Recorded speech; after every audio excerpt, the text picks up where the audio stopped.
Getting the stream started, ladies and gentlemen. Carl, anytime, bro. Anytime. Wait a minute. Let me just make sure. All right, anytime, bro. Anytime. All right, welcome, ladies and gentlemen, to this live edition of the Outerhaven podcast. I am Karl Smart, one of the senior editors here at the Outerhaven.net, and we are going to be talking all things E3, at least in terms of the conferences, because, well, let's face it, E3 doesn't actually end until Friday, and people are still live streaming stuff as we go. Joining me tonight is a representative from each of the three major brands, as the Transformers plays in the background. I have, representing Microsoft, Clinton Bowman. What's going on, ladies and gentlemen? Managing editor Games of Tech here, and we are ready to talk E3, ladies and gentlemen. Get mother jumping hype. Indeed, and representing the Sony side of things, because, you know, everybody's jealous that they don't have Spider-Man, Yhani from the Sony team. Hey guys, I'm excited to be here and talk about Sony and represent them. She represents. She ain't fronting, yo. If you get mad, she's gonna bust a cap in your ass. Okay? God damn it! And finally, representing fresh off the Nintendo press conference where they decided to go ports. Tyler from our Nintendo team. I am so relieved. After last night, I was stressing out thinking they were going to blow it, and they didn't. They delivered. So I'm pumped to be here. They delivered, or as most people are going, people are delivering sometime in 2018. All right. I mean, you know, that's fair to a point. That's fair to a point, but we'll get into that. Yeah, that was sort of the theme this year, at least in terms of a few of the companies, was coming 2018. Some companies said, hey, we have a little bit to go in 2017. But we'll get through all that as the things progress. We're going to start things off where E3 began on Saturday with EA, of course, the guys who are most known for sports. But not just sports this year. We got some vroom vroom, some bang bangs, some escapes, and Star Wars. It's Star Wars Battlefront 2. Yes. Well, and that's pretty much how they opened things up. We were basically told, hey, guess what? Star Wars Battlefront 2. We're going to get beta access, and we're going to give you new campaign details at the end of the show, along with 30 minutes of multiplayer action. And hot actresses from Star Wars. But before that, they decided to quickly jam out the announcements of stuff like FIFA 18, where they can continue the journey from last year's little story mode thing, with the season now being set in the Premier League. They jumped straight out with a brand new story-driven campaign for Madden NFL 18, also known as Madden NFL 18 Longshot, which I think is turning a lot of Madden fans off because we just like throwing the pigskin around. We also got the return of the NBA Live series, also getting their own little story mode called The One. There was also a little bit of, but the difference there being you can either play in the NBA or you can just go and play street ball. Best of both worlds. I think a lot of us here are going to enjoy that one. Speeding straight along into Need for Speed Payback, we got in-game footage for that. That looks pretty. They decide to sort of keep going with Battlefield 1 in the name of the Tsar, which is a European expansion going through Germany, Russia, and I believe parts of Britain, if I remember correctly. It's been a long weekend, folks. But they did reveal one brand new game that we did not expect, A Way Out, which is a couch co-op game where you get to break out of a prison, of all things. So, probably going to be a lot to keep up with that one. And of course, EA finally finishing up the entire thing with 30 minutes of Star Wars Battlefront 2 multiplayer, sort of Overwatch style gameplay displaying all the different classes and vehicles and how a map will progress.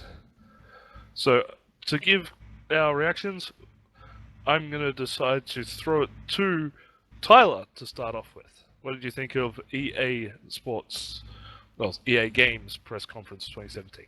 I mean, EA was all right. They didn't blow me away. They didn't like disappoint me. I'm not super into their games generally. Like, you know, NBA Live. I don't know who was asking for that. You know, like it was a decent franchise back in the day, but 2K's kind of got that locked down. Madden looked all right to me, but it's Madden. As a Nintendo guy, I was glad to see FIFA on the Switch. We kind of knew that was coming out, but it was nice to see them highlight that. And Star Wars looked amazing. I mean, it always it's exactly what you would expect, what it should look like at least. They didn't blow me away, but at the same time, it wasn't a huge disappointment either. As a Nintendo fan, there wasn't a ton for me to chew on, but I was definitely impressed with some of their games, like Star Wars and Anthem, which really they didn't really show off at their specific press conference. Yeah, it was very interesting that you mentioned FIFA 18 coming to the Switch. It seems to be coming to anything that can run a video game at this point. The actual release is for PlayStation 3, PlayStation 4, Xbox 360. See a sports game back on a Nintendo console, I'm like, okay, this is something I might pick up. Yeah, as long as they don't expect you to kick the Joy-Cons into the screen, you're going to be happy. I'm not going to count that out. Nintendo might want them to put that in. Indeed. Yhani, what did you think of EA's presentation for this year? Yeah, it opened the E3 conferences, so first off, I was excited nonetheless. But some of the things that stuck out to me, A Way Out was really interesting. The co-op only game, which forces you to play with somebody. I think that's pretty cool. And I'm really interested as far as getting into the narrative. I'm really into the stories in these adventure games. So that drew my attention, and of course, Star Wars Battlefront 2. I'm ready to get access to that beta. I'm going to pre-order that, no doubt. Yeah, it's just a shame that you have to pre-order in order to get that beta access. I remember days where betas were just simply betas. You sign up on a website and you got picked. But yeah, it does look like a great amount of fun. We did see the Separatists going up against robot droids in a map from Star Wars Episode 1. As long as we get to shoot Jar Jar in the face, I think we're all going to be very happy. Now, Clinton, going last, what did you think of EA's press conference for E3? All right, listen, as a sports guy, as one of the sports guys on the Outerhaven, I'll give it to you straight up. The fact that a lot of people wanted NBA Live to come back. A lot of people don't like NBA 2K. I don't know for what reason. I'll bet you anything that NBA 2K blows it out of the water. I mean, I wouldn't be surprised, but at the same time, a lot of people didn't want NBA Live 18. They do want NBA Live. They want that competition there. And it's gonna be a little bit of a detailed kind of deal because I'm touching on a lot of the sports stuff, starting with NBA Live. The thing about NBA Live is that all the one is pretty much the current My Player in a kind of a story complex,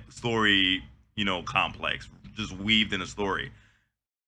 If you played NBA 2K over the last 2 years or 3 years, actually 2 years even so much so, you would know that there is 3 years. My bad. There is My Park and My Career.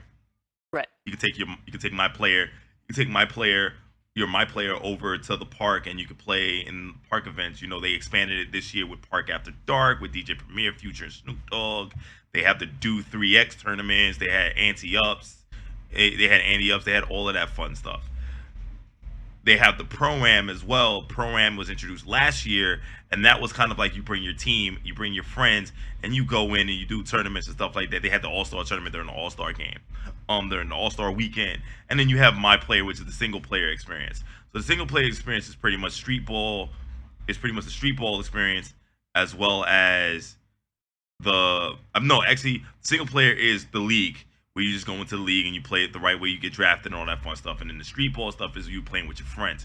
It's similar to NBA 2K in that manner, which they're taking something that works and applying it to their own game. The only question that I have is how do they implement it and make it different? Do they take the approach of Spike Lee's Living the Dream in 2K16, or do they take the approach of what they had now, where you have your cutscenes with Justice Young and all that extra stuff, but they just basically the focus is still you playing your games. Moving on to Madden, in the long shot, you don't play, and you're literally playing from high school until the day you get drafted. You don't play in one single NFL game in long shot. It's a full-on story mode, getting your player up. So I can totally see long shot being connected to connected franchises, in a sense, if they're bringing back connected franchises, which I don't see any real reason not to. It's fun to get you get a playable Dan Marino and Ultimate Team. That's great, but the fact that there is no I'm also glad that they're taking a page out of the book of FIFA with the journey, which was very successful, where you were playing as Alex Hunter. It's very successful, very fun. But the fact that you don't play you play 7-on-7 Texas football instead of just playing in a real NFL game, it kind of disappoints me this year, and it's going to turn a lot of people off. And let's face it, there's no Finkel-Ihorn in this either, so why put Dan Marino in there? Indeed. So going with that, obviously FIFA, the number one sports game of all time. The world's most popular sport in football, not American football, ladies and gentlemen, football. I love the idea of you getting to play a second season in the Premier League, or even getting transferred to another team. I love that idea. I love being able to continue Alex Hunter's story. It's fantastic. It's beautiful. It's cinematic. It's in FIFA 16. It's cinematic. It's beautiful. It's the tension. You can feel everything. The choices you make dictate how you perform, and it's really good in a sense. The Switch version, I don't really care if they don't get the journey, because I'm not looking to play the journey portably. I'm looking to play the journey sitting in my house where I can concentrate. Being able to play career mode on the road, playing as an owner or playing as a player on the pitch is something I like to do portable. And the last time I got a chance to do that was FIFA for the Nintendo 3DS, and we haven't had another FIFA since. So there's that. Moving on, A Way Out is actually one of the most impressive games that I've ever seen, but I was a little disappointed that it's couch co-op. So that means I have to have a friend come over to play this game. I don't want nobody in my house right now. Like, you know what I'm saying? Like, no, but on the real, like, I wouldn't mind playing with a girlfriend. I wouldn't mind playing it with a best friend. I wouldn't mind going down to Delaware and playing it with Keith, or playing with Aaron. I wouldn't mind going to Jersey and playing with Tyler. I wouldn't mind flying down to Florida. I'm like, yo, Yhani, let's pop in A Way Out and just play. Yeah. Or I wouldn't mind flying out to Australia to play this with Carl. You know what I'm saying? Like, It's a bit expensive to fly out here to play it with me. I'm just saying, But with A Way Out, considering it is couch co-op in the 2017 era, where most people do have access to decent internet, at least in the US and most of Europe and everywhere else except Australia, do you believe that the idea of making this just a couch co-op game was a bit of a misstep by EA? No, and I'll tell you why. And I'll tell you why. The United States has great internet, but on the coast and in the big cities. You got the Midwest, which are mostly on DSL. This is a great thing for people just to drive to their friend's house and play this game. This is the time where we're trying to bring back social interaction, like in the old days in the 90s. This is a throwback to the 90s, 100%. Where, Carl, you brought your boys over to play NBA Jam and shit. Like, and I did that too.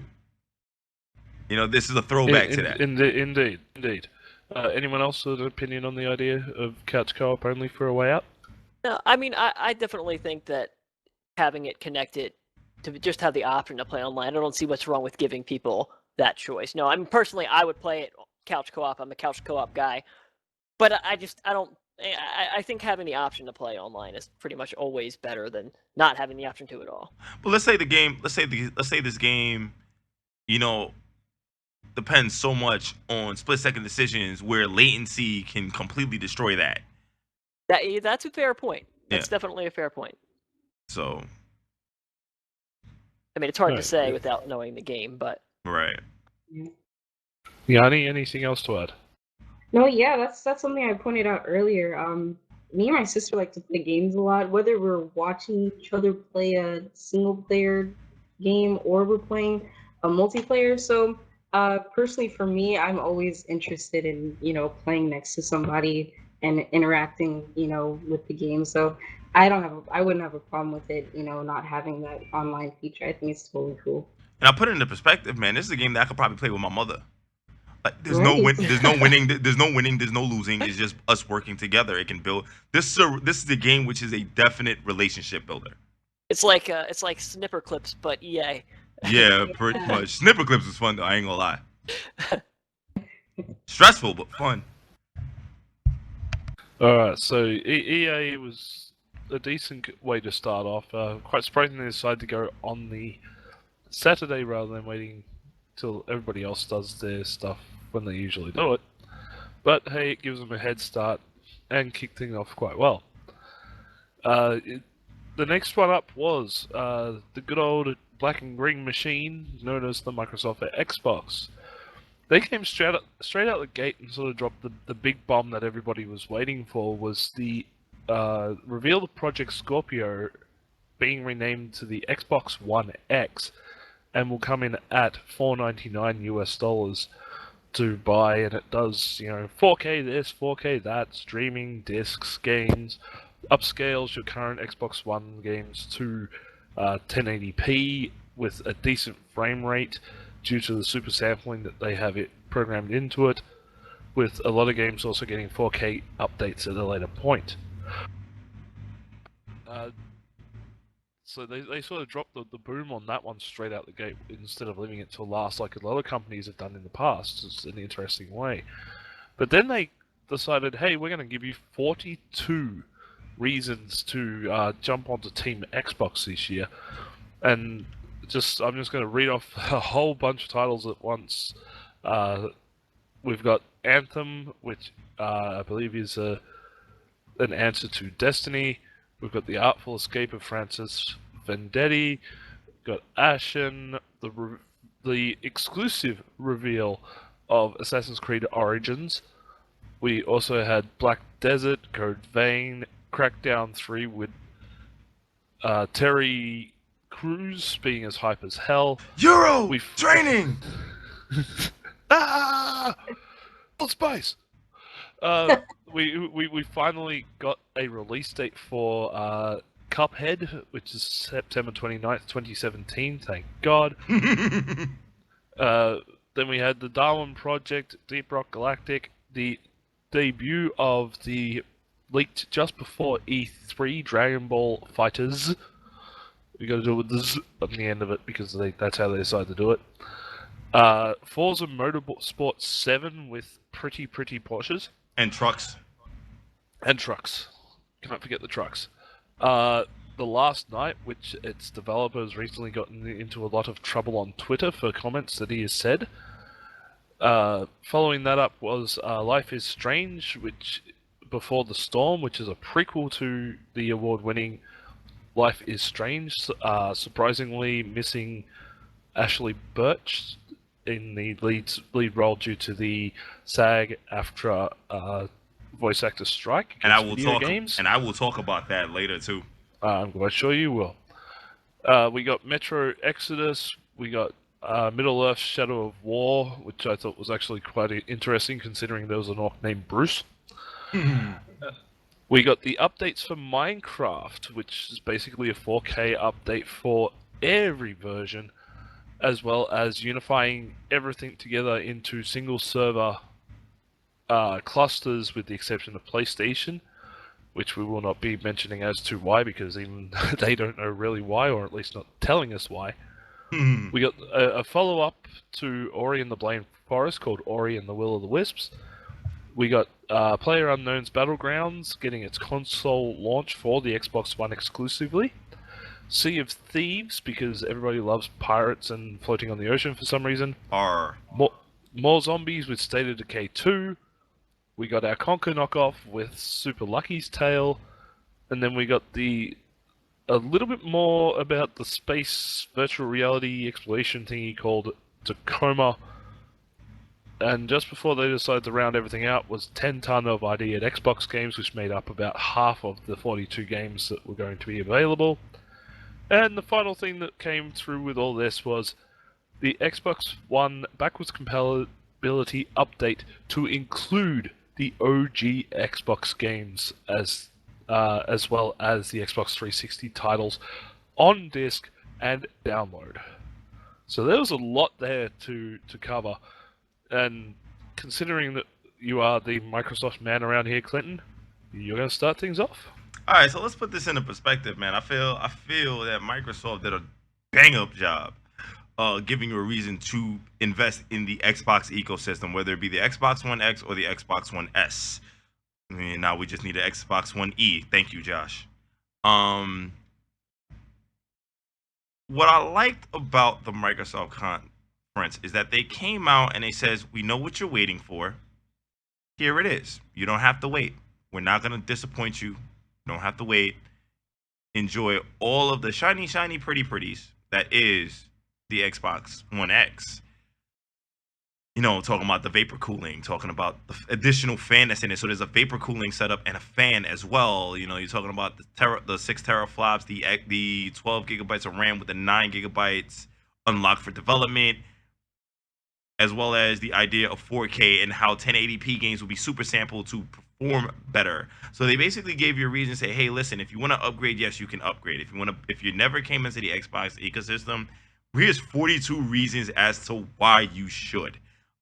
Forza obviously being one of the bigger ones because it is a first party game.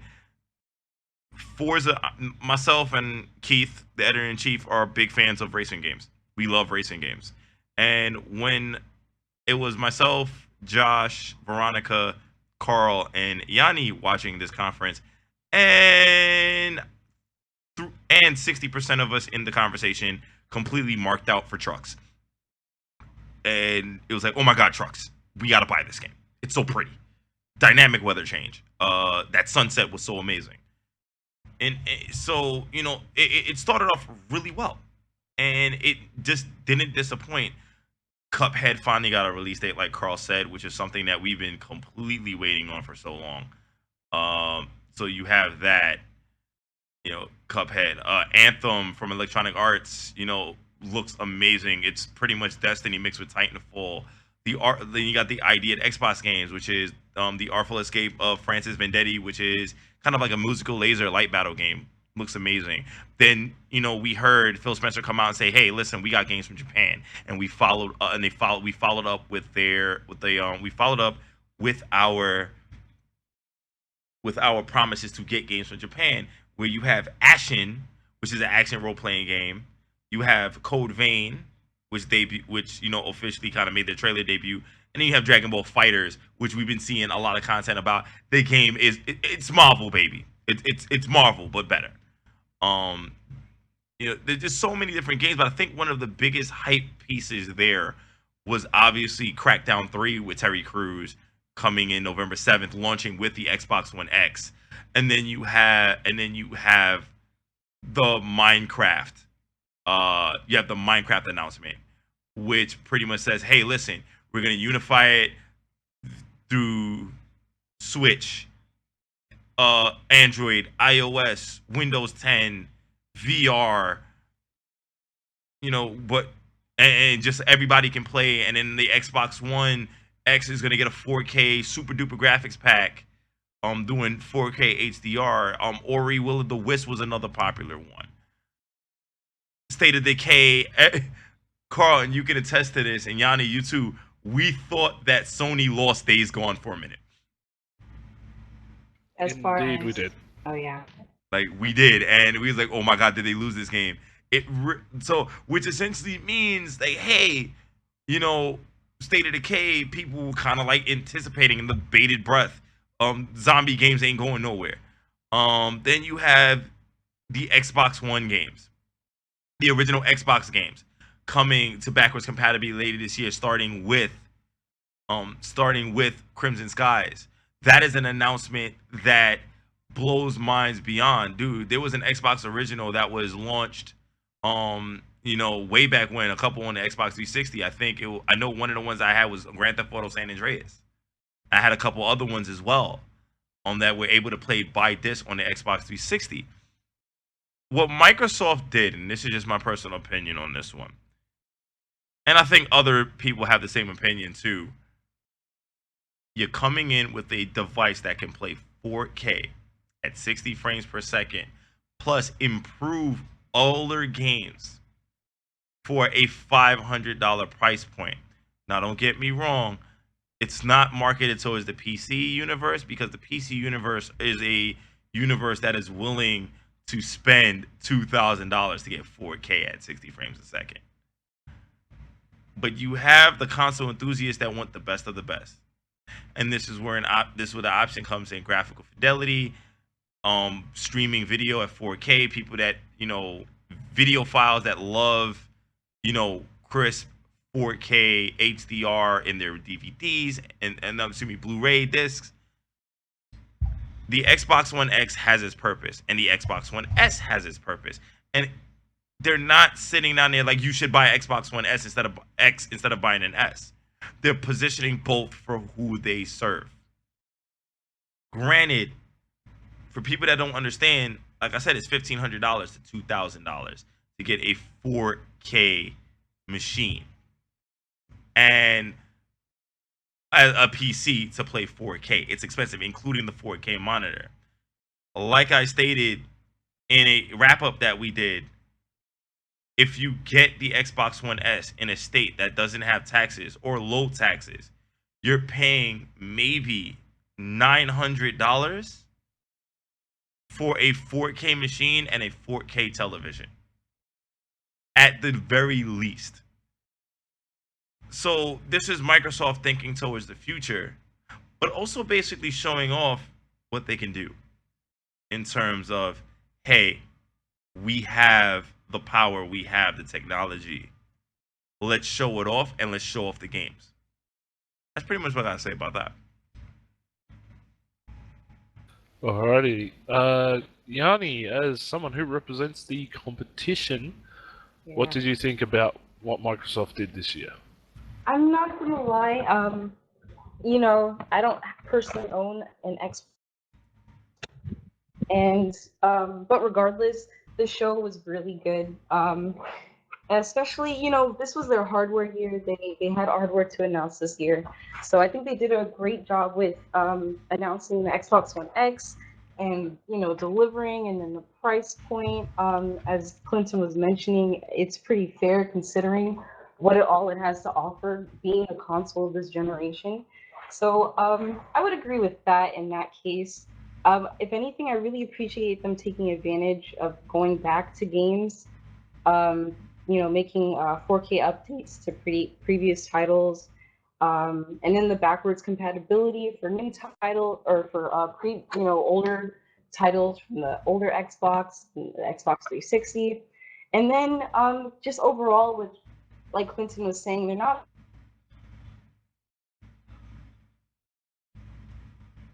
I think we might have. Oh, there she is. Oh yeah, they're holding. Yeah, they're incorporating into the Xbox family themselves. So they mentioned the Xbox One and what it has to offer, the One X, and now they're just adding this Xbox One X to the picture, which is just another great option. Other than just the hardware, though, a lot of great games that they released that unfortunately, well, I don't want to say unfortunately, but yeah, they're exclusive. So honestly, it would make me want to pick up maybe a 1S or something just to play them, which I wouldn't mind doing, because I'd be down to play some Xbox games. So and then the unveiling of Life is Strange, the Life is Strange prequel, that was really exciting too.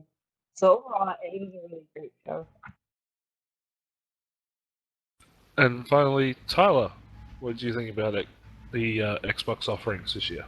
I strongly disagree with the previous two speakers.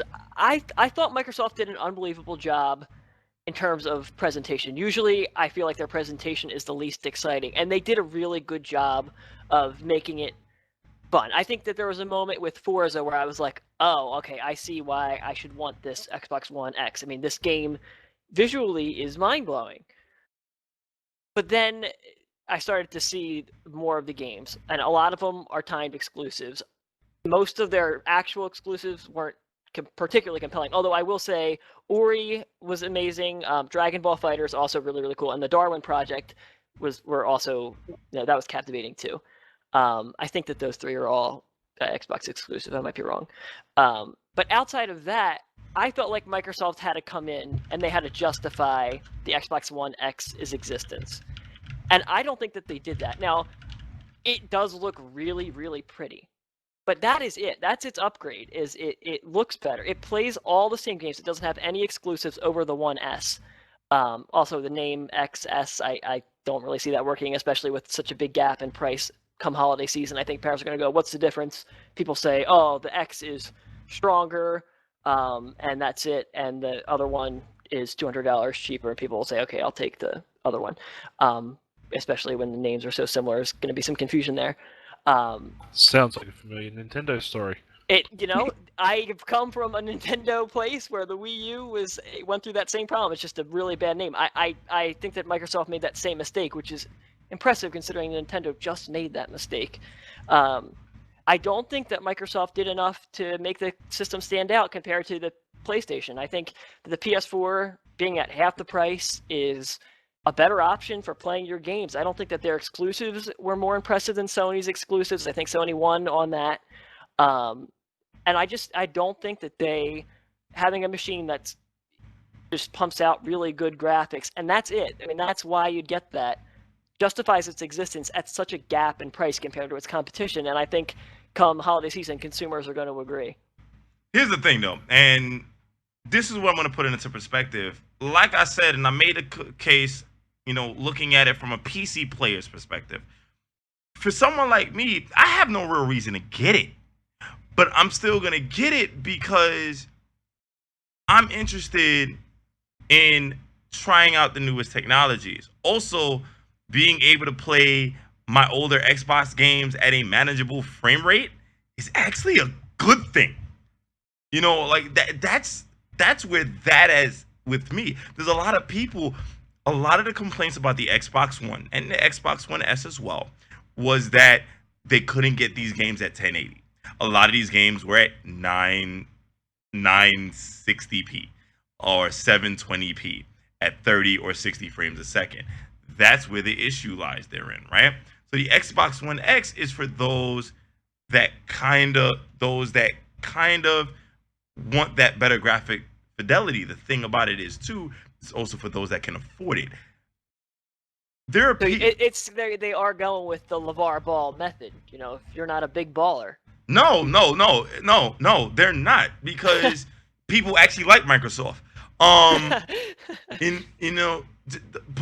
But bringing it back and putting it into perspective, there is that aspect where the Xbox One X, like I said, is definitely that console, that premium console. It's the premium option in the family. It's not the option for those that, I'm not gonna say can't afford it, but though if you just want to play your games, you're gonna get the Xbox One S. The added bonus about the Xbox One S, much like the Xbox One X, you can play 4K DVDs and stream 4K content.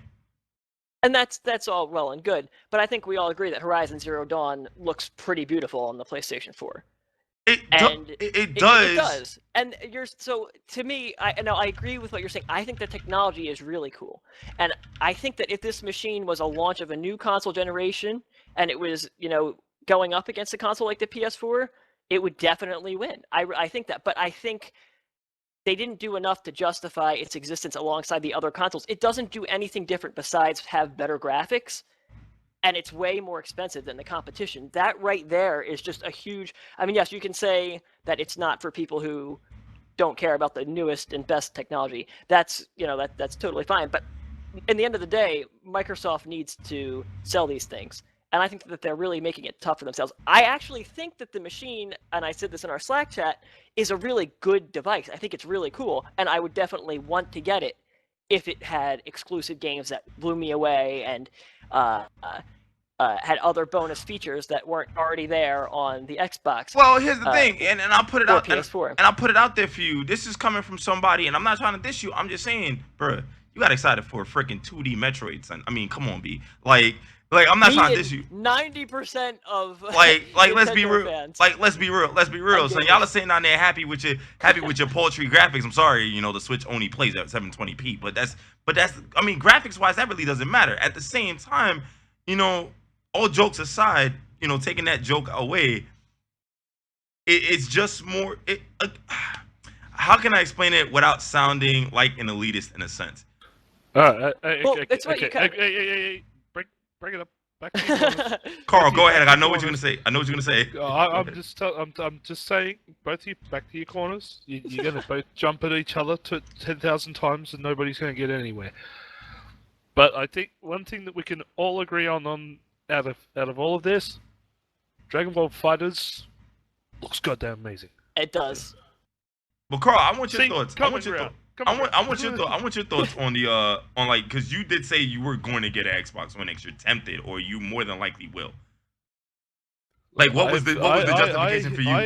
I have made my thoughts and feelings on the Xbox One X available via the Xbox Xperience podcast that we did the other way, that you can find on the Outerhaven's YouTube channel. To hear my opinions on it, please go and listen to that.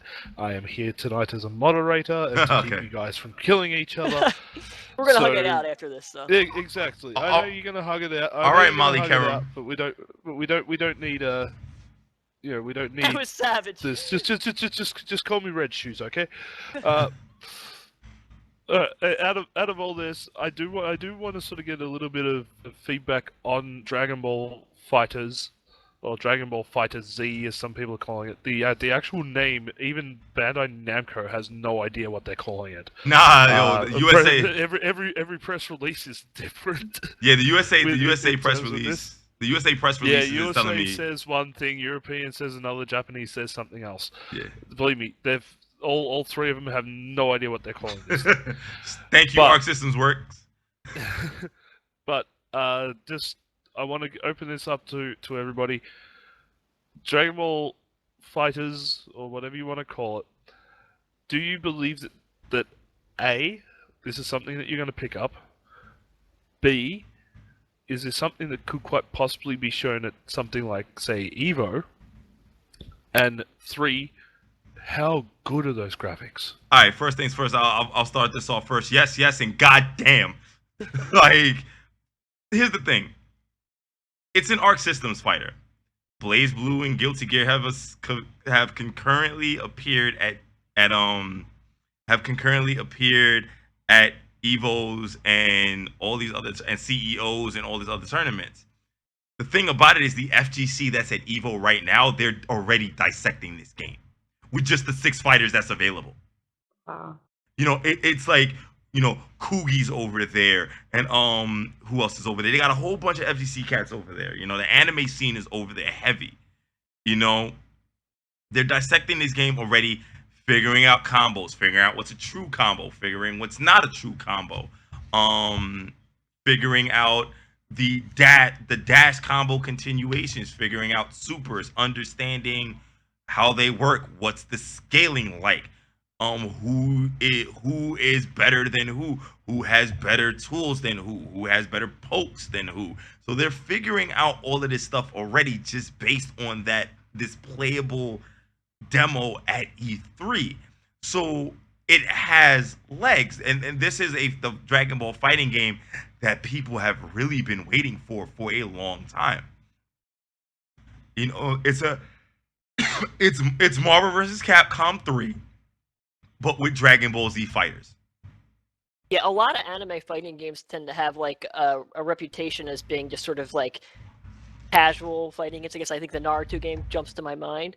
This isn't like that. This game looks amazing. It looks deep. It's got a good team behind it, and it does look incredibly beautiful. It's definitely one of the most appealing games that Microsoft showed off. I'm extremely interested in it. Yeah, yeah, there's no denying it looks really good. My only familiarity with like Dragon Ball games is like the Xenoverse, and I've watched gameplay of that, but I haven't played much of it myself. But no, there's no doubt it looks really good. And as far as it being in the esports community, I think yeah, it would definitely serve a great purpose. Um, like competing competition wise and everything. As far as picking it up, I mean, you can't have enough fighters in your collections. I don't see why not. Yeah, I wouldn't be surprised. You see Team Stickbug picking that up for the anime fighters, but also I can't front if Arturo Sanchez and Team Spooky puts it on Next Level Battle Circuit when this game comes out. There's just so much behind this game, and I can almost guarantee you we're gonna jump into the Dragon Ball Super universe with a lot of these characters. So we might be seeing like Beerus and Whis and Jacko and hell, can we get Mr. Satan in this game? Like, there's just so much to this game already, and Bandai Namco will definitely back this game alongside Tekken. So expect to see Dragon Ball fighters in tournaments, local tournaments, and regionals, nationals, and qualifiers near you. Indeed. Now we're going to move from fighters into the VR realm with the Bethesda, or sorry, I should say Bethesda Land conference. Hopefully there's some weird, creepy carnival music playing behind me because that's what they did. I love Bethesda Land. That was creepy shit, man. Bethesda basically opened up their press conference with, hey, we're bringing out stuff for the HTC Vive and PlayStation VR with Fallout 4 in VR and Doom in V-fucking-R, or VFR as they like to call it. So prepare to be puking while killing demons, I'm quite sure. You can be The Rock. Totally, with a BFG. Yep. The Elder Scrolls Online Morrowind basically was being touted with the new Battlegrounds feature and a few bits and pieces. We got the announcement of the Bethesda Creation Club, which is we're not making you pay for paid mods, but you're paying with coins anyway. We swear we're not making you pay for these, but we're making you pay, really, club. Just weird. The Elder Scrolls Legends card game is getting an update with Heroes of Skyrim, so I'm guessing, you do Fuss Road Dar and it blows all the cards off the page. I don't know, we'll find out, because that is coming on iPhone and Android as well as everything else that it's already available for on June 29th. Speaking because, we haven't been sick and tired of Elder Scrolls Skyrim yet, with like everybody owning at least 400 copies of the goddamn game, we're getting the Elder Scrolls Skyrim on the Nintendo Switch, complete with Zelda amiibo support, which gives you costume, shield, sword, and motion controls because, it's the Switch. Dishonored is getting a standalone expansion called Death of the Outsider, which is coming out on September 15th. We also got Quake Champions, slight update on that with Wolfenstein's BJ Blazkowicz joining the Quake Champions lineup. Also, the announcement of the Quake World Championships with a $1 million prize pool happening at QuakeCon this year. Then things got spooky with the reveal of the worst kept secret for Bethesda this year, The Evil Within 2, getting a release date of October the 13th, which is a Friday because, spooky. Oh, spoopy, baby. So spoopy. And to close out the conference in something that was a bit of a surprise to a few people, Wolfenstein 2 the New Colossus. We got to see that in action with a bit of a story trailer, sassy, complete with sassy black chicks with huge afros with dud grenades because they like to be funny. And you also get to kill Nazis, which has created controversy on Twitter because they can't tell the difference between German Nazis and Trump supporters. Or modern day and past. But Wolfenstein 2 New Colossus will be getting a release date of October 22nd, 1 week after everybody's bought The Evil Within 2. Why you put these things so close together, Bethesda, I have no idea, but RIP my wallet. So for this one, I'm going to start with Yhani. What did you think of Bethesda's E3 press conference? Okay, yeah, so, okay, first off, with its opening and everything, I thought that was really fun how they, decided to transition between, all the titles and everything. That was really, interesting. I'm really into VR as much, even though I don't have it, I'm really into the titles that are released for, the VR, space. So, Fallout VR was really exciting to, hear about. Um, and then Doom VR, I don't know how anybody would be able to last so long playing that like right in their headset. So I think that'd be kind of creepy. Something that really surprised me though, the Wolfenstein New Colossus, when they opened that, that trailer, I was lost for the first 2 minutes. It opened with like just like an old school kind of video and then transitioned with this girl and a robot pet. And I just thought that was really cool. But then getting into the actual story of everything, um, and figuring out, this is the new Wolfenstein. I thought that was really cool and interesting and everything. Overall, I really enjoyed this show. As far as the titles, not a lot of them stuck out to me. I'm not a big Elder Scrolls fan, and I don't have Dishonored. And unfortunately, I don't have a PC to play Quake on. But eventually, once I build. But yeah, other than that, I was really impressed with the announcements for VR titles with Fallout and Doom. That was really cool. Alrighty, Tyler, how did you enjoy your trip to Bethesda Land? I might be the only one here, but I really did think that the Bethesda Land theme was extremely charming. It was definitely creepy and very Fallout-y. I was waiting for it to like take a darker turn at some point because it really did remind me of those Fallout like little shorts that they showed before Fallout 4 came out. But that was the highlight for me. Like after that, I feel like their show it really felt right. I like the Wolfenstein, and I agree with Yhani. I was so confused for the first 90 seconds, 2 minutes of that trailer, and then Yeah. it made sense. But I was completely lost. I was like, they were in a vault-looking thing, and I was like, there's no way that like this is a Fallout thing. I was so confused. I had no idea what was going on. That was a highlight for me once I finally figured it out. It looked pretty good, but the rest of the stuff, just I didn't feel like they needed a press conference. They could have gone the way of Nintendo on this one and released this as just a video. They just put it out there because that's really what it was. They had people go into the room, they put the video on the screen, and that was it. The video just kind of played all the way through. I'm not really sure why they had a big press conference for it. They really could have just done a little teaser. It was charming, but nothing really interesting. I'm not an Evil Within fan, so that didn't really do it for me. I didn't play the original Wolfenstein either, although this one did have some interesting looking characters that kind of hooked me. All in all, not a really good showing for them. They usually blow it away, and this year they just didn't have the ammo, in my opinion. And there was just no need for them to have a press conference like they usually do. I think they should have just taken the year off and released a little. They could have just released this video, honestly, and said, "Here's just an update on Bethesda stuff," and it would have been. My expectations would have been lower, and I would have enjoyed it more. But overall, I felt like Bethesda was actually the weakest of all the press conferences. Well, that's fair enough, and I think the reason why they decided to go with the video on the screen feel is if anyone was able to tune into it, there were a few live streamers who were there at the event. This was all done outdoors this year.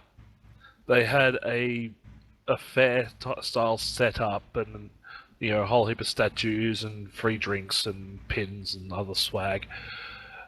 And the actual presentation area was outside. So rather than sort of having to battle with an outside setting, which you have to deal with wind coming across your microphones and stuff like that, they just went with the full video.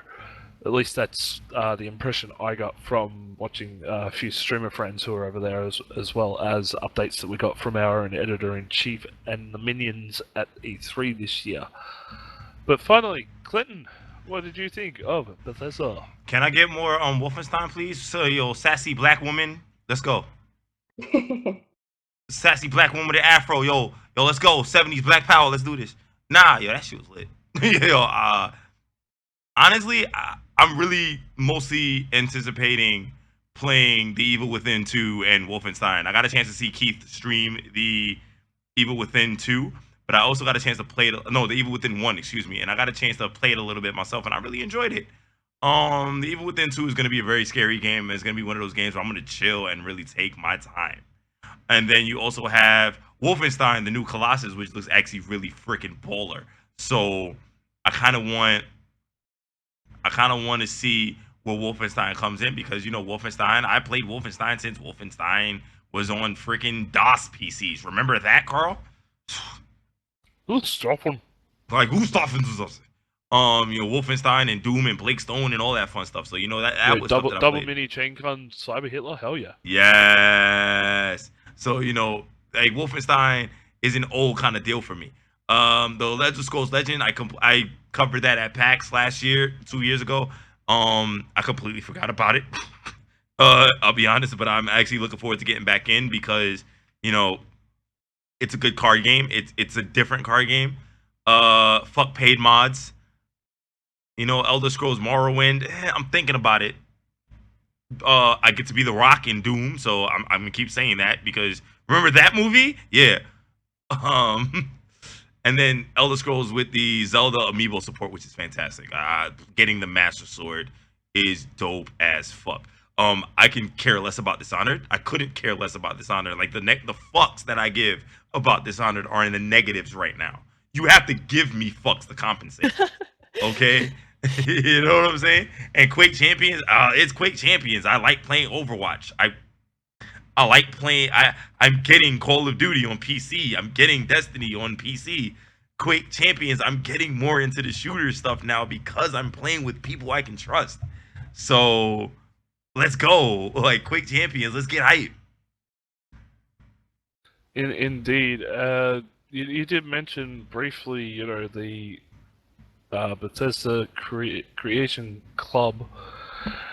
In 3 consistent words. Yeah, pretty much in 3 very consistent words. I just want to go around the room and just sort of get everybody's opinion on the idea of this coming to Fallout 4 and Skyrim on Xbox One, PS4, and PC this summer.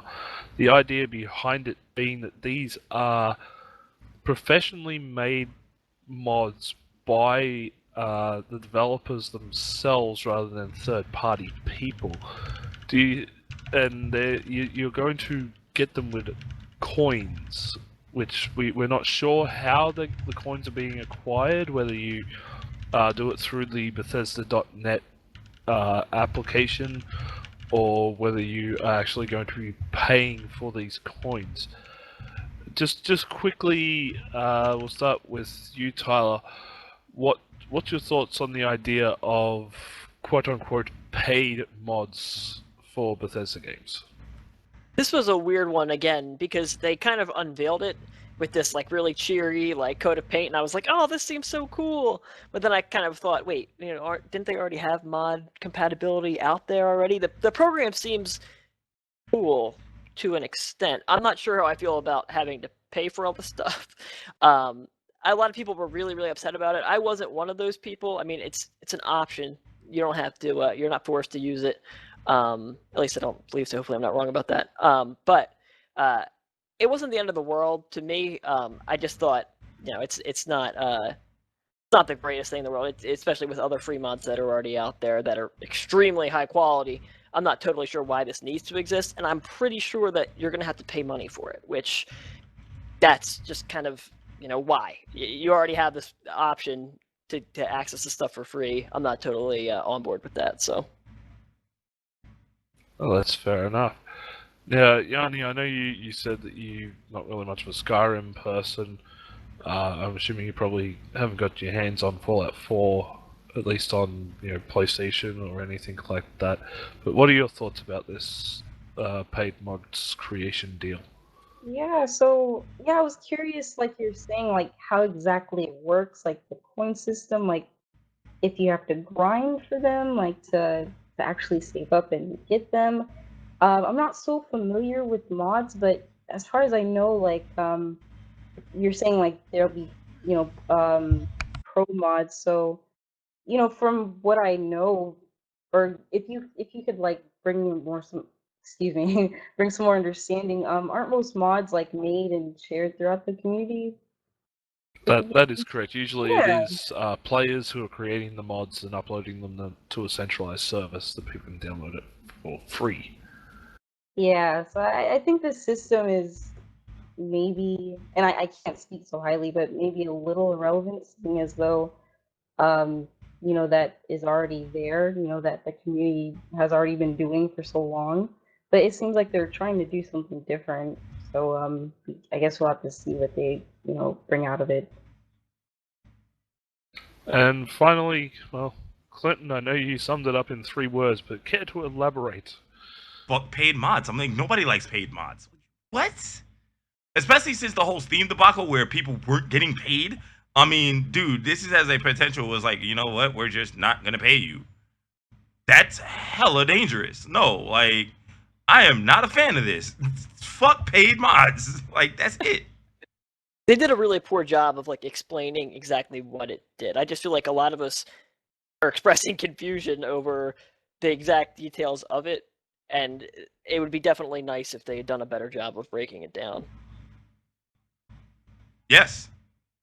Well, I did have access to the little question thing that they sent out to press via the press release. It turns out that people who are already creating mods can sign up to become an official creator, and they will get paid for their mods in some fashion. As to exactly how this model is going to work, we have no idea, and it seems they don't want to say anything just yet. In other words, they have no idea. Pretty much. But, so that pretty much ended everything for Saturday. Moving on to Sunday, we had what people are calling the main event of E3, Ubisoft's press conference, where they came out. Bro, that was Monday. With That was Sunday and Monday. Monday. Sorry, different times. Australia country difference. Shut up. Ubisoft's press conference came out swinging with Shigeru Miyamoto coming on stage pretty much straight out the gate to help announce Mario plus Rabbids Kingdom Battle, which is like XCOM using Mario characters. We then moved on to The Crew 2 getting an early 2018 release window, and you can sign up for beta access pretty much now. A VR title was up next with Transference, which is due out in 2018. We got Skullenbones update, which is an online naval open sea battle thing where you can also jump off and go underwater and, I don't know, drill holes in ships and make them sink very, very slowly. We've also got the Just Dance update for 2018, which is, more workout for us fat bastards. An update on South Park: The Fractured But Whole, which is coming out in October. We got what I think is probably one of the weirdest yet most intriguing games out of this press conference, Starlink Battle for Atlas, which involves using an actual model of your ship that you can attach things to, and as you attach the ship, attach the bits to the ship, it attaches it to the ship you've got in-game. So, interesting sort of development of almost the amiibo technology here. And of course we got the first gameplay of Far Cry 5, which I'm sure had all the rednecks up in arms. But we ended things with Ubisoft with the oh my god reveal Beyond Good and Evil 2. That trailer was absolutely spectacular. I loved it. I haven't even played Beyond Good and Evil 1, but I am seriously considering number 2. For this one, Clinton, why don't you start us off? Yay! I am not the biggest fan of turn-based strategy. There's certain games that I really do like. Like I do like Disgaea 5. And the Disgaea series. Karl, I know you like this guy. You reviewed it pretty well on the Outerhaven. I never really liked the rabbits deal. Like, it's not that they creep me out. I just find them corny as you know, whatever. I was going to say something. The humor is not for everybody, we'll put it that way. Yeah, the humor is definitely not for everybody. And it'll be fun. It'll be a great game for the Switch. I'm not going to lie. It'll do well because this is stuff that people have been talking about since, you know, Laura Kate Dale went on her freaking leaking spree. But to see this coming out at the end of August, just in time for school to start, it's actually pretty good. It's a pretty intelligent move. I mean, you get games for kids to play, you know, on their off time after school when they finish their homework, whatever the case may be. This is great. You got the adults that like the turn-based strategy, having kind of like a lighthearted deal. Then we go to The Crew 2, which The Crew was a terrible game in its own right. Just bad. Just bad. Here's hoping it's a little better, and it looks a little better. It looks a little more fun. I'm not a big fan of VR, but Transference really looks great. Skullenbones looks like it's going to be a lot of fun just to get online and just fuck with people. Just Dance 2018 had the cringiest performance I've ever seen. Like, that shit was cringe. Oh, God. Plus, I'm trying to get away from Hatsune Miku. Stop putting Hatsune Miku in my shit, please. Like, you know, if I wanted to get this game, now I don't. The Fractured Butthole finally getting released in 2017. Starlink Battle for Atlas is amazing. Far Cry 5, you know, like, it's Far Cry, but with rednecks. And then Beyond Good and Evil 2. I played the original Beyond Good and Evil, and that was great. And the fact that this is a prequel, oh man, I am impressed, and I think everybody else was impressed too. Indeed. Yhani, what did you think of this one? Yeah, so let's see. I was really okay. Mario Rabbids, I don't have a Switch right now at the moment. I really want to pick one up during the holiday season eventually.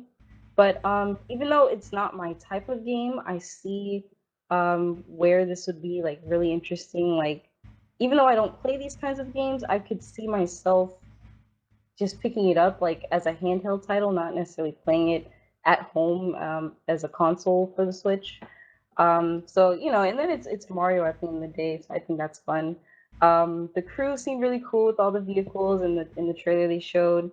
And of course, Transference was another VR title. I really want to find out what the narrative is as far as that and where that goes. Just Dance. I looked up the song list. They have some really good songs this year, so I'm excited about that. And then Far Cry 5. I was excited to see some more gameplay with all the teasers and the short trailer that they preview. They gave us a few weeks ago with that. And like everyone's been saying, the Beyond Good and Evil 2, that trailer looked really, really good. I was really lost because, you know, I haven't played the first one, but like you were saying, I would definitely consider picking this one up because it just looked really interesting. And Tyler? You guys made me feel a lot better about never playing the original Beyond Good and Evil, because I thought, after everybody freaking out about how classic it's supposed to be, I was like, I've never played this, I'm a disgrace, so I'm glad I'm not alone in that. But that game looked great, and I really want to go back and get that original now, play it, and then check out 2. I thought Ubisoft, if you couldn't tell, I was kind of disappointed by the first couple of waves of shows.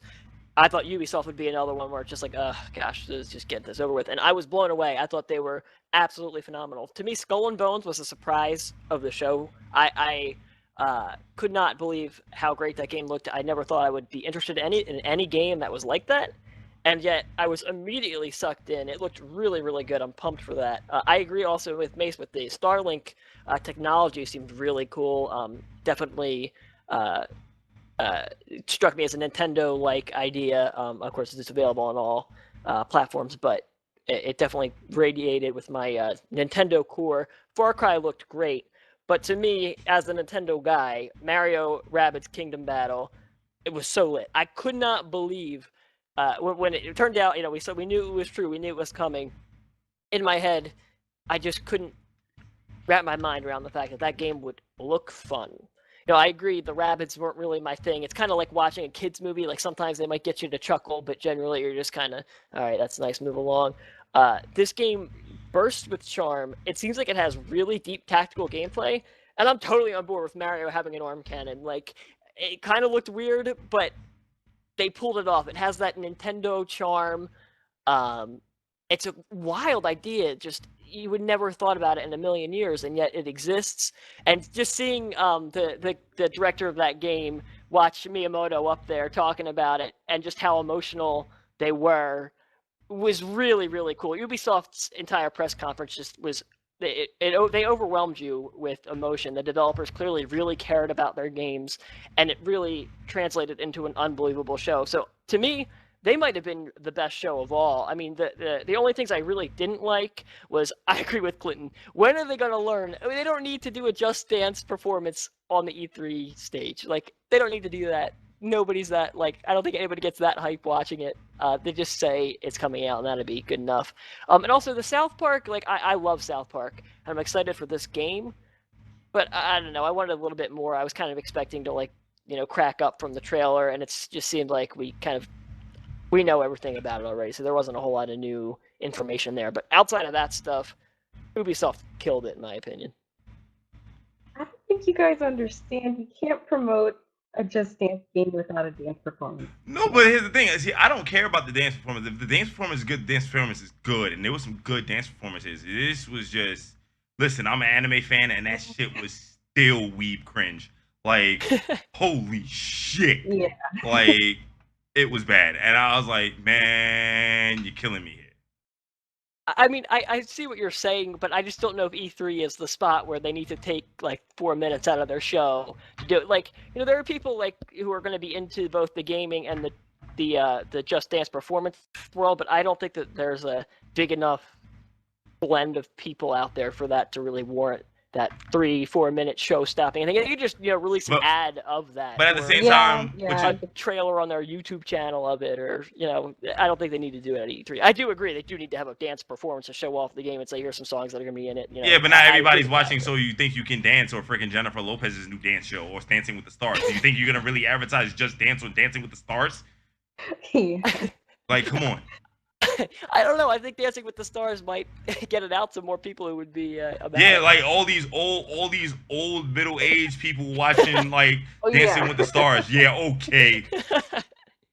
Let's put John Cena on Dancing with the Stars. Why the hell not?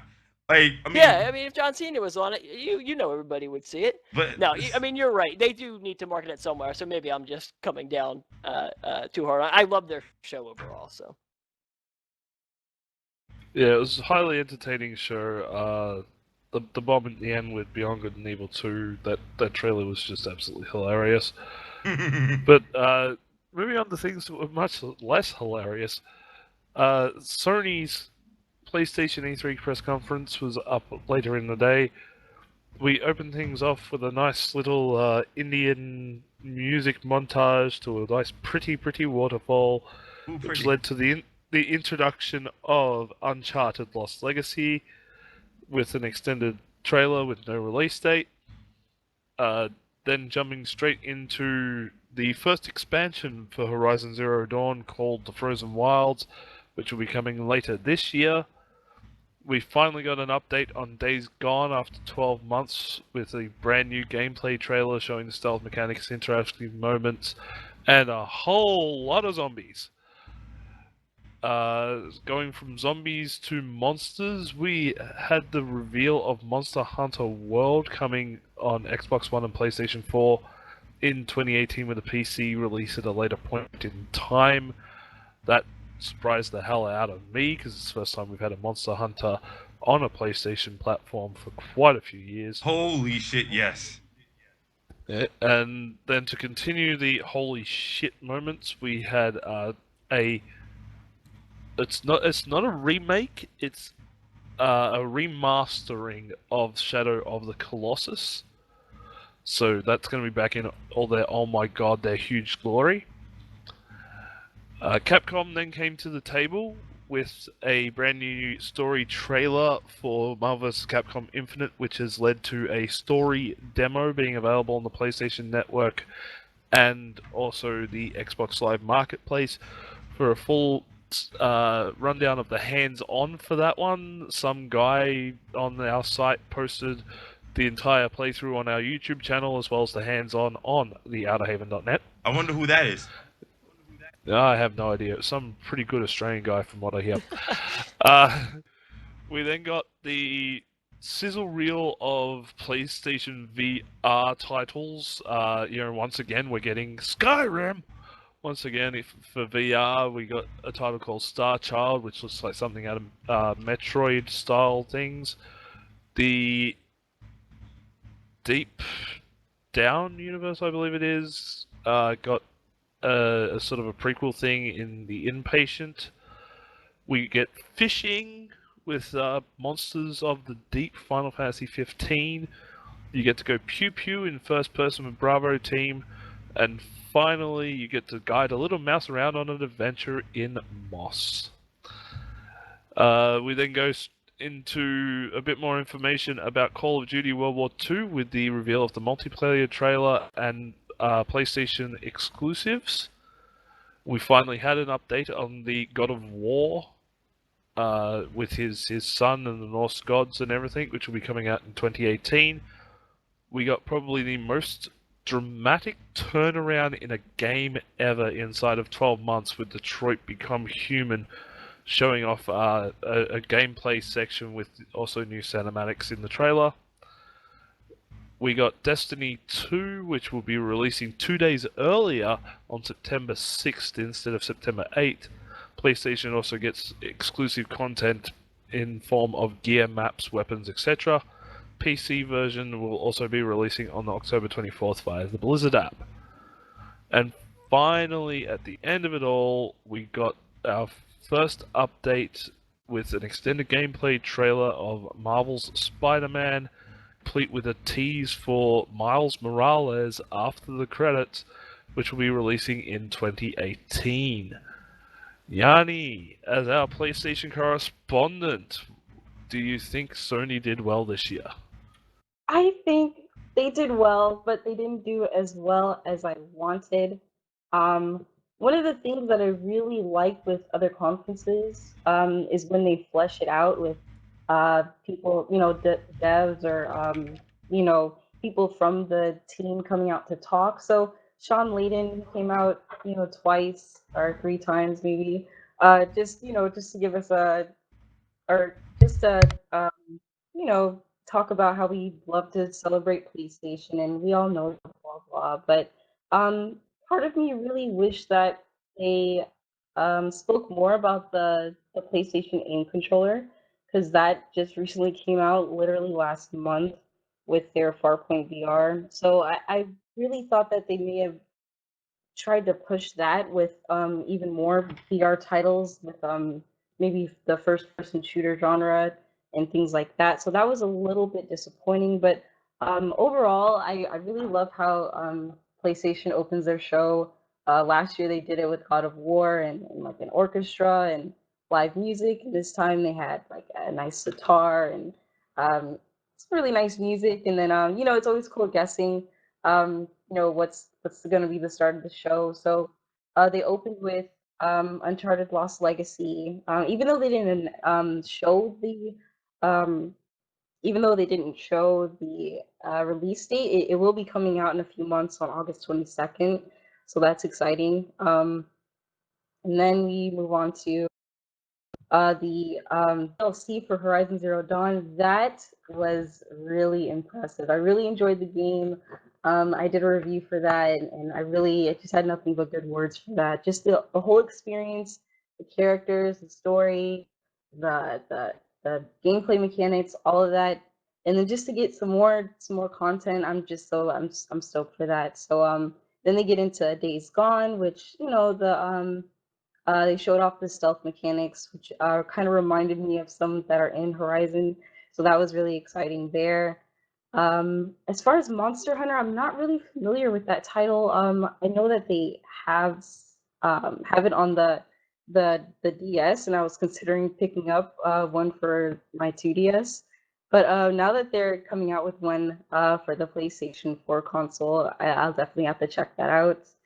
Shadow of the Colossus, another game that I'm not so familiar with, but it looked great nonetheless. The Marvel vs. Capcom, I didn't expect that to be an exclusive at all, but again, another fighting game to add to the collection. It's really dope. And then we get into the VR titles and everything. So, Impatient. Again, the when it comes to the VR experiences, I'm always interested. I really need to get a headset, maybe this holiday season. But I'm always interested as far as the narrative and where it goes.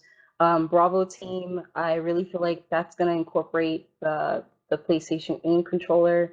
And then Monster of the Deep for Final Fantasy. I thought that was a little interesting, but I know they gave us a little bit of a preview for that last E3, so that wasn't too surprising.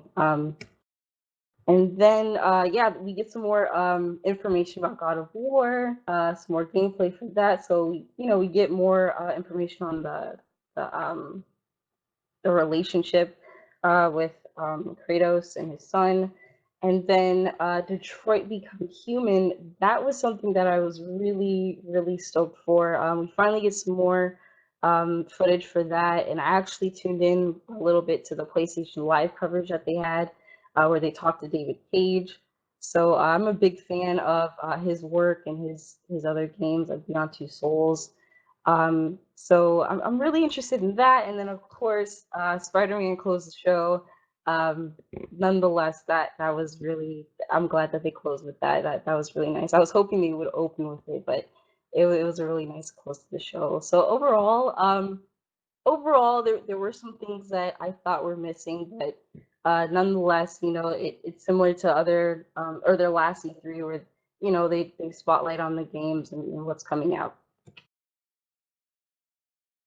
That's all good. I guess since we did it with Microsoft, let's do it with Sony. Clinton, what do you think of the opposition? Uh-oh.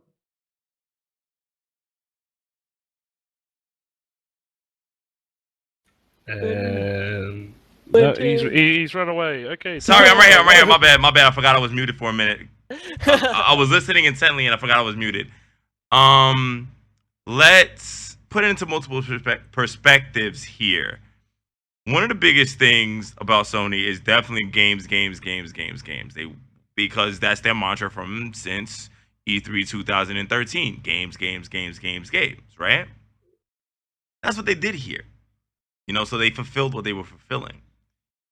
My biggest issue is that there's a lot of games being announced for next year and nothing to really hold the line for the holiday season, which is kind of disappointing in a lot of ways.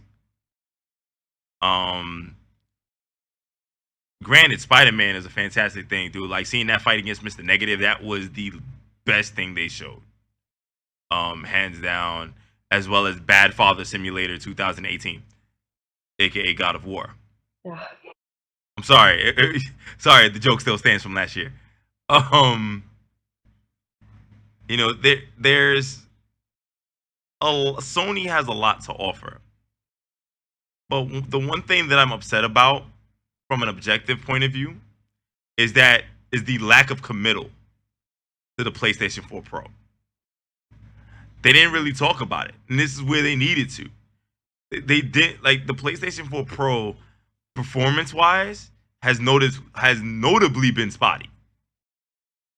It plays certain 4K games at spotty frame rates, or games that's supposed to perform better on the PS4 Pro perform better on the original PS4. So there's there's that. Um, the lack of committal, like, yeah, I'm glad they're committing to VR, but VR still feels very niche and feels very gimmicky in a lot of ways. And a lot of the games they showed you can play without VR outside. I mean, Skyrim VR being a thing, you know, you're playing that VR, but you can play that outside of VR too. So there's not really like much incentive to even commit to VR. I'm also shocked that they didn't talk anything about consoles, bundles, prices, nothing. Price drops, price bundles, whatever. That's a lot of what they didn't talk about, and that kind of disappointed me. I mean, I said all of this in SonyCentric Live last night. I think in terms of the games, Sony even still under-delivered, but delivered just enough to whet your appetite for 2018.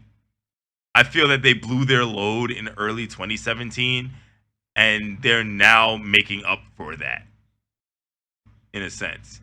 Or they're trying to be like, okay, let's take a break and then come back in 2018, because we kind of fucked up. Tyler. You know, here's one of those moments where Clinton and I hug it out. I agree with a lot of what Clinton said. You know, especially the price drop. I really was thinking there was going to be a price drop. I guess it's an unfair expectation, but I was expecting to hear something about that for the PS4 Pro, perhaps. But I think a lot of people are out there saying that Sony totally bombed it. I don't agree. I think that they succeeded in their goal. They did what they had to do, and that's showed that the PS4 is still one of the best consoles the best console for exclusive games outside of maybe the Switch, but and that they have a lot of really great stuff coming out this year. I thought that their show was teetering on disaster for the first, I don't know, 50 minutes, 40 minutes, but at the end they pulled through with those last 3 games. All of them seemed like home runs to me. Spider-Man Arkham Knight is what I keep calling it, because that is literally Batman, but with Spider-Man in it. And that's totally okay. Like, I'm totally fine with that because I love those games, and that game looked incredible. I'm very excited for it. God of War also looked incredible. Totally captivated by that. And Detroit Become Human was another huge surprise. Like oh my gosh, what am I playing? Skull and Bones from Ubisoft. That game's narrative seems compelling to me. I was kind of sucked into that as well. So I thought Sony really did a nice job of showing that, you know, we still have some of the best exclusives. They're on Sony platforms, and the PS4 is still an amazing console. I'm not a VR guy either. I agree with Clinton. It's a little niche for me. I'm not into that, and there was a little too much of that to keep me entertained throughout the middle of the show. And I thought Days Gone looked bad. I got to be honest. I just didn't think that looked like a solid game. But those last 3 games, God of War, Detroit Become Human, and Spider-Man, really, I mean, that's enough. That's enough for them to keep the momentum rolling. So I thought Sony did a pretty decent job. I wouldn't agree with Detroit Become Human, because Detroit Become Human got to a point where it didn't know what it wanted to be.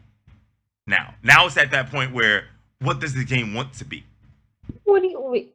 Because they showed one aspect of it last year, and then this year it's like a totally different game. And it's like, wait, and then they showed off the character from last year, and it's like, wait, what's going on? Wasn't it supposed to be you playing? And the way they talked about it last year was, this game is supposed to be you playing as a detective trying to kind of like prevent certain things. And it looked really intriguing. This year's about a robot revolution. I'm like, what does it want to be? I thought that trailer was super. Sorry, go ahead, Yhani.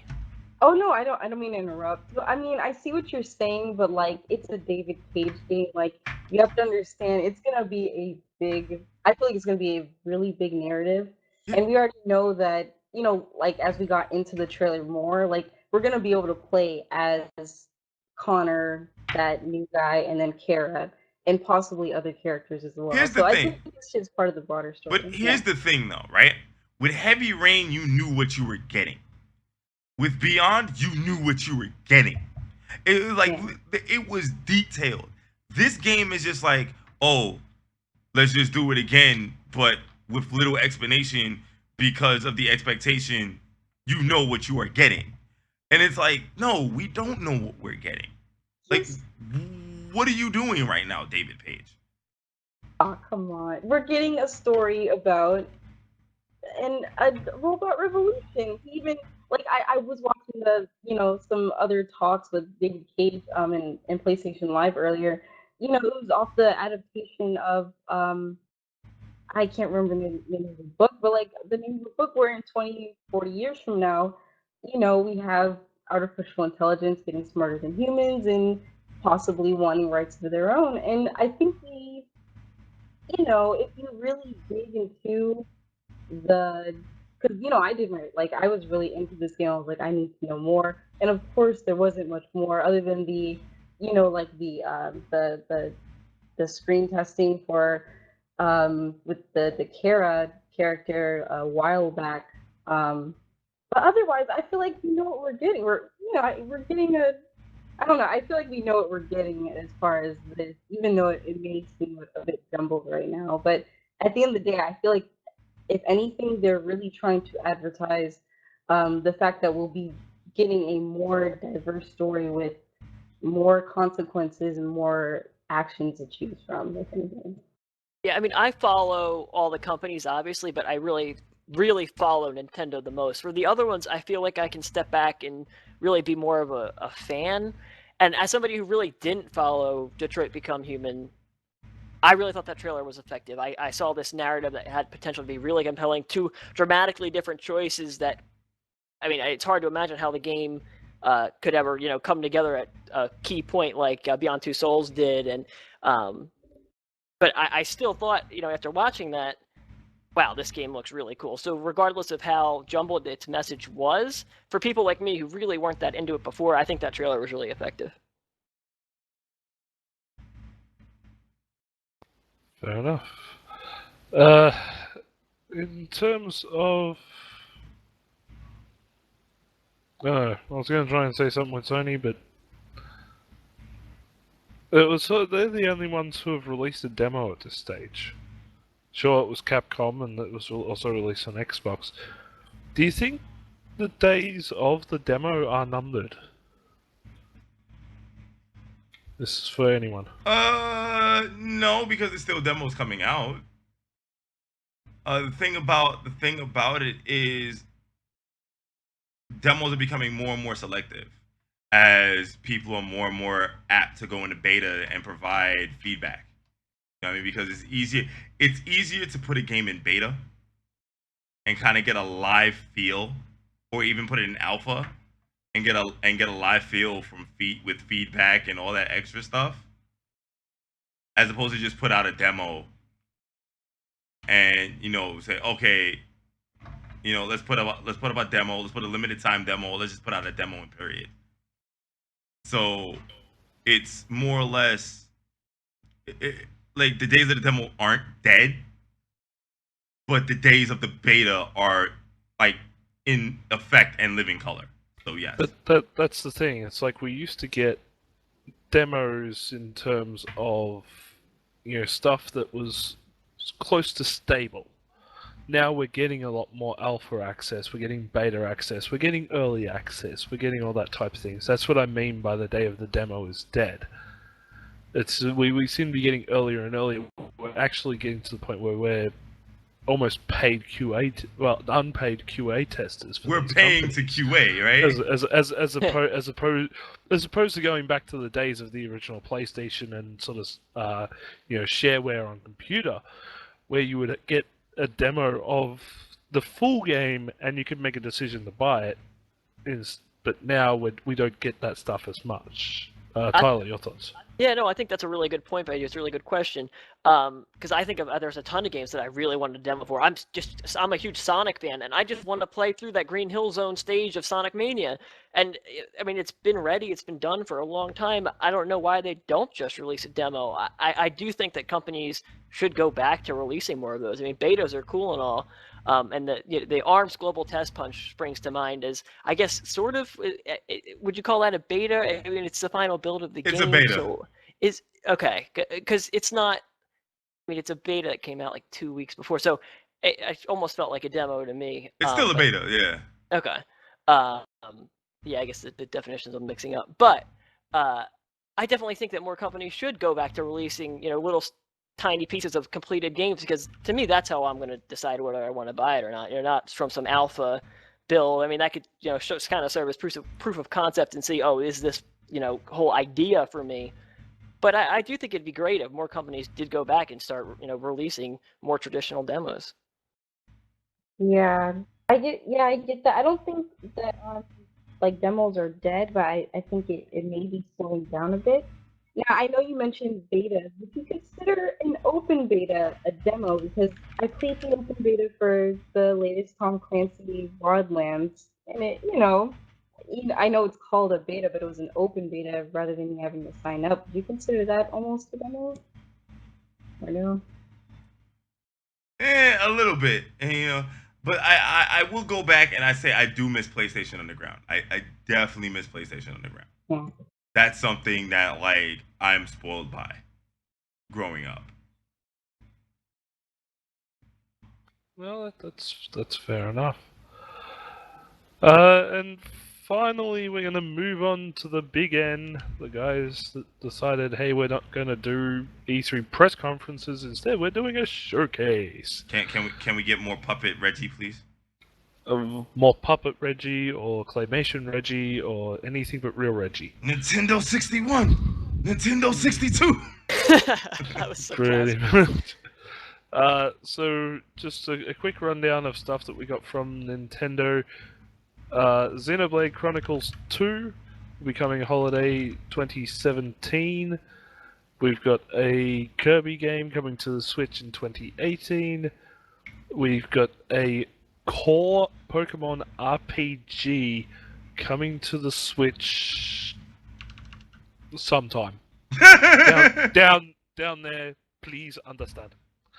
That was a good impression. I can give it to you. we got the logo for Metro Prime 4 coming to the Switch around about the same time as the Pokemon RPG.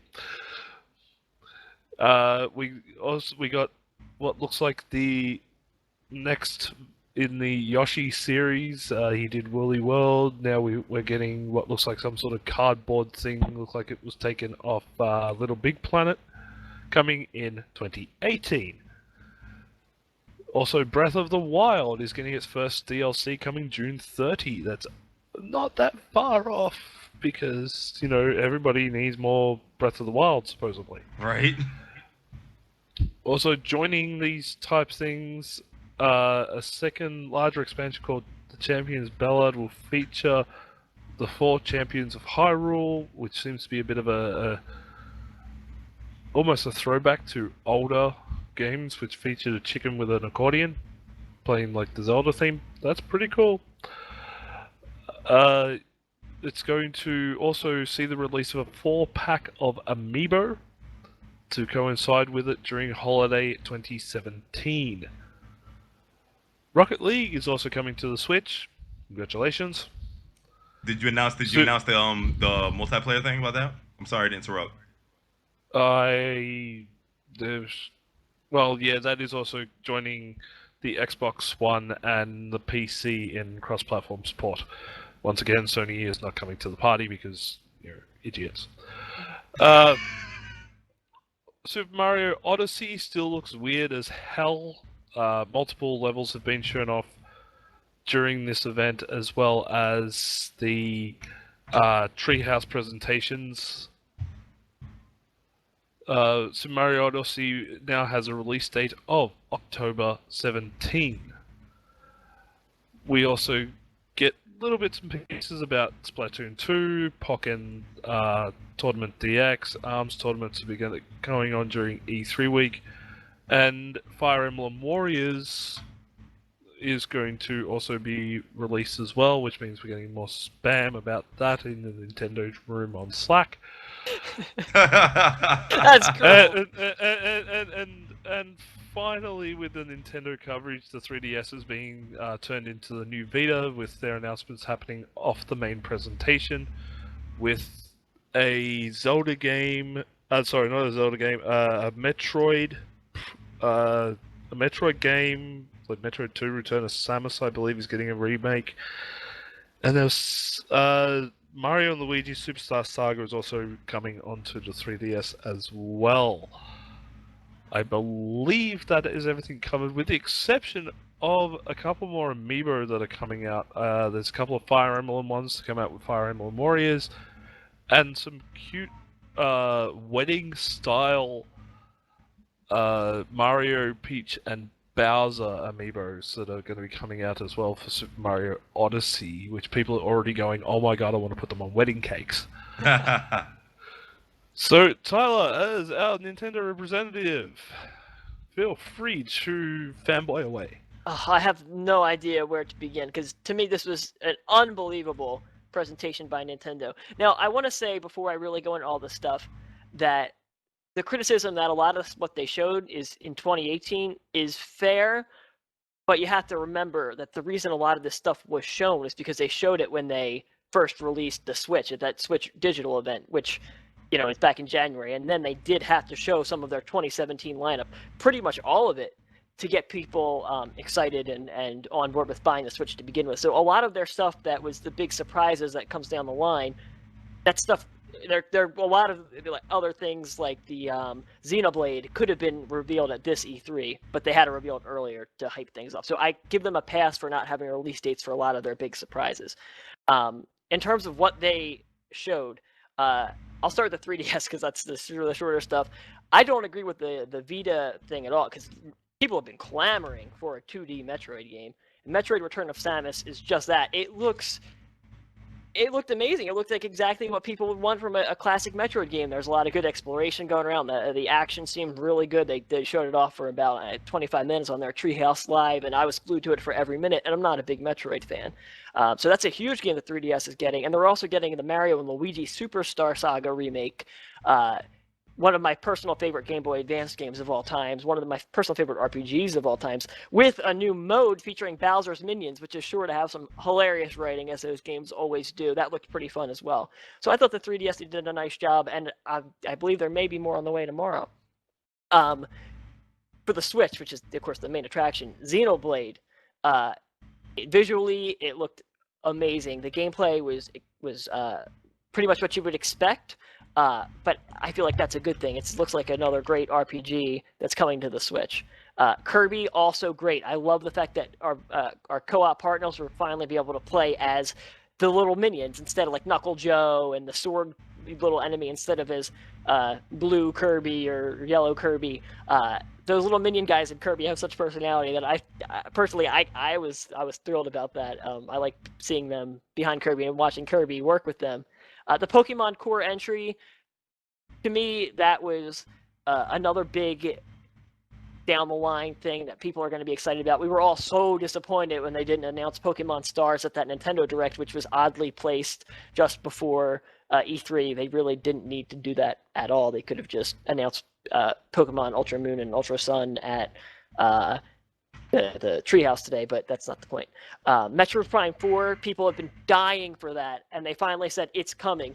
A lot of people say, oh, we knew it was coming. We did not know it was coming. It was something that had been up in the air for a long time, and people definitely expected a new Metroid game of some sort, but perhaps not Metroid Prime 4. That was huge. And Retro's not working on it, which is interesting, because they made the first 3 and people loved them. Yoshi game looks great. It's classic Yoshi platforming action. That's going to be fun. Probably won't light the world on fire, but it'll be fun. The Zelda DLC, again, Breath of the Wild is an unbelievable game, and this just is telling people you have to come back and revisit this world. Being able to go through those, stored trials, Master Trials, I think they were called. Without any equipment, you build yourself up, much like the Eventide Island mission, which everybody loves in that game. Unbelievable addition. But the second DLC is where it's at, where we're focusing on the champions. Hopefully we'll be able to get Princess Zelda, because she was put up there as well. That would really set people on fire and add another kind of pseudo third game to Nintendo's holiday lineup alongside Mario Odyssey and Xenoblade. Rocket League is huge. It's a big third party ad that Nintendo really could use, so that was exciting. I like seeing the Mario hat and Luigi hat on there. It was pretty nifty.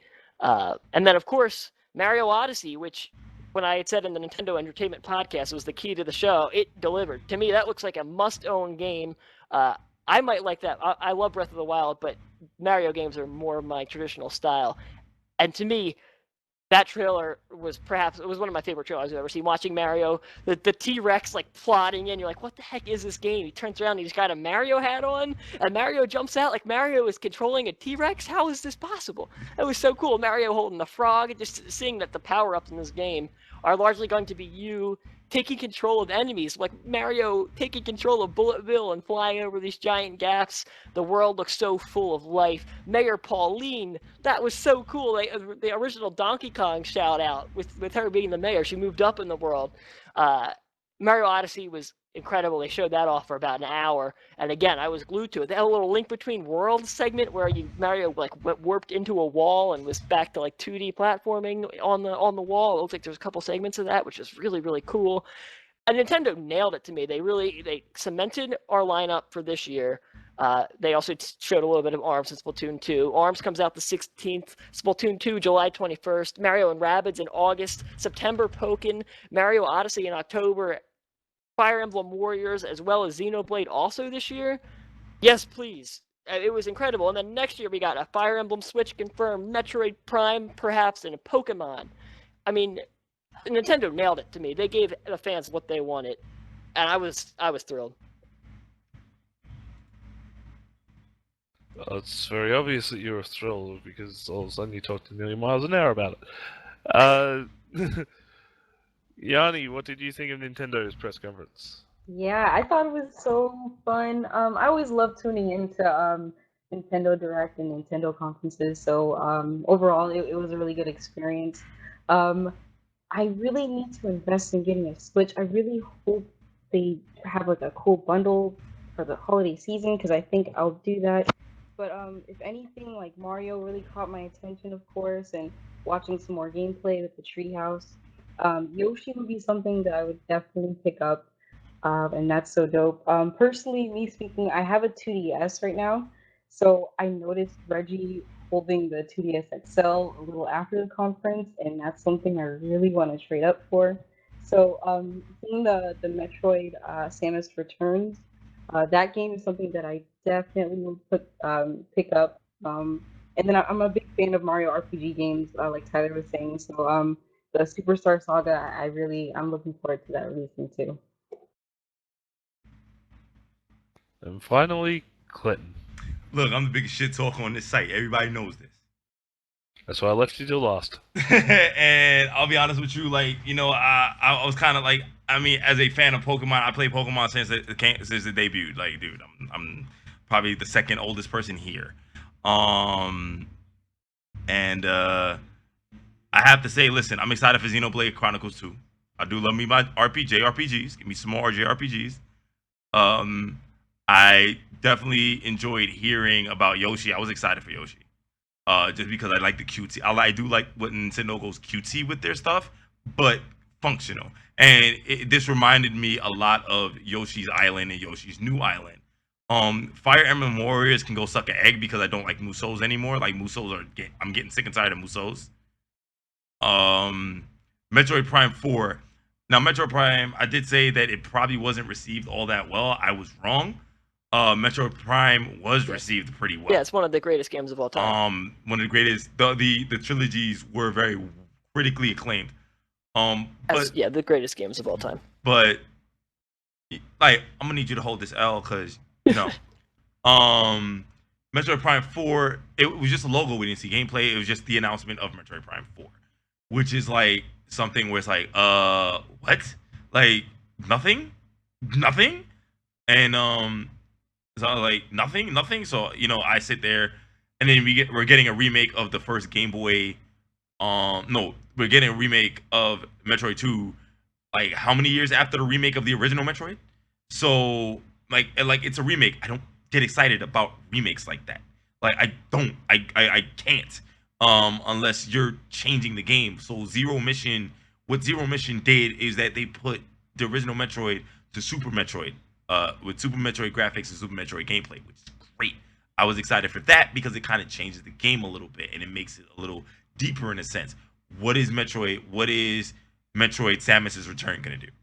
You know, like what is it gonna do? Is it gonna kind of like, you know, it's still 2D, it's still Metroidvania. I mean, it doesn't really seem that, you know, impressive. The Zelda DLC was impressive. I loved Zelda DLC. Just seeing about it and what they wanted to do, and you can play as Guardians and stuff like that. Like, it was crazy. It was crazy. Pokemon Core entry is one of the biggest surprises to hear, because this was something that had been waited on for a long time. And the fact that we're getting that core RPG entry on the Switch kind of solidifies my buying the Switch, or me actually keeping my Switch in the near future, because I need something to play on the road. It is my portable machine. I don't play the 3DS anymore. Like, this is my new portable machine, and I needed that. I'm always a fan of Kirby, and the fact that I can play Rocket League with my friends on the Xbox One and on the PC, I don't necessarily have to buy Rocket League on the Switch, because I could sit at home and play Rocket League on the PC and be able to play with Tyler, or be able to play with Todd, or be able to play with Will if they play those types of games. You know, so there's that from that aspect going forward. But again, yes, did Nintendo do a fantastic job?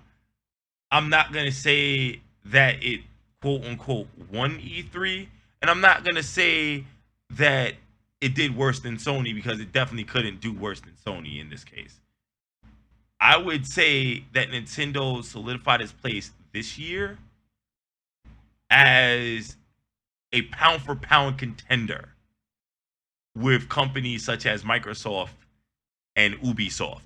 I think the punching power that Nintendo has shown shows that it's scrappy and it will do what it has to do, especially with ARMS, which is getting favorable reviews right now, but people in the FGC are like, this isn't really going to be that game where we're going to seriously play that Evo or Next Level Battle Circuit. Or, you know, Winner Stays On, or, you know, with Wednesday Night Fights. Splatoon is going to get overshadowed by Call of Duty very easily. And that's just because it's on a Nintendo console. But it will get overshadowed by games like Call of Duty. That's an inevitability. You know, Mario Odyssey is definitely going to be a console mover, for damn sure. And Xenoblade Chronicles, considering that JRPGs are extremely niche, it will move the needle, but it won't really be like that must-have game for the Nintendo Switch. That must-have game for the Nintendo Switch for this year is now Mario Odyssey, and ain't no two ways about it. Yeah, most definitely for me as a non-Nintendo owner, I will say that I'm closer to getting a Switch than I was when it released. Yeah, just in hoping Australia drops the price. Yeah, pretty much. Well, we pretty much got everything covered up to date at this point in time. I'm shocked nobody had a quickly... rebuttal. I'm shocked nobody had a rebuttal to what I said. Well, there's a couple things that I was thinking about. Like when you Alright. said Splatoon would be overshadowed by Call of Duty. I guess maybe at the top level of, you know, major esport tournaments, but Super Smash Bros. Does just fine next to, you know, Mortal Kombat, and it's not Street Fighter, but at EVO, it's the second best viewed event under Street Fighter. No, So I would say I Marvel. think- I would say Marvel takes that spot consistently. You know, you might be right. I don't know if it did. Was Marvel even in it last year? It was, right? Marvel is usually extremely popular, but Smash holds its own, is what I'm trying to say. Yeah. I don't see any reason why Splatoon 2 can't carve out its own niche. I don't think that those two worlds directly clash. I also think Splatoon 2 is going to sell ridiculously well. It's one of the must-own games for the Switch, and I know a lot of people who love Splatoon 1 who don't own Switches now who will buy the Switch when Splatoon 2 comes out. So I definitely think it's going to achieve its goals. I think it's interesting, and maybe you guys can comment on this. Nintendo's really focused hard on the competitive gaming angle this summer. I mean, they're really trying to go hard for ARMS being that big competitive game. I'm not sure it will do it, but they're trying. But that's the Splatoon thing. 2, Yeah. the same thing. And Pokken, the same thing. They're really trying to make Well, here's the thing. Pokken's competitive already games a thing. You know? Here's the thing. Pokken's already at EVO. So it's like, Pokken's already there at EVO. Like, Nintendo needs to let the FGC do what the FGC does, especially with games like Pokken. They want to get that piece of the pie, but Sony was intelligent getting that piece of the pie by sponsoring Capcom Cup. That was smart. That was a good move. But Nintendo really needs to let the FGC do its thing, especially with games like ARMS and games like Pokken. They're not and Smash Brothers. They need to let them do their thing. You mean just let the market decide what survives and what doesn't? Is that what you're? Yes. Yeah. Well, I definitely agree, but I don't see what's wrong with them coming out and saying, they had an ad that was the summer competition or something was like the title of the thing. I don't see what's wrong with trying to get people with them wanting to fully control it. I'm like, look, I don't think that's what they're trying to do, but they do have their own fighting game or like I forget what it's a new Twitter handle. It's like Nintendo competitive gaming. Yes. Yeah. It's to me it's interesting that they're really trying to jump in there like that, and or who knows, maybe they don't cut it out in the traditional fighting game world or the traditional competitive esports worlds, but they create their own Nintendo esports world that flourishes. I think that that's a very viable idea. Mm-hmm.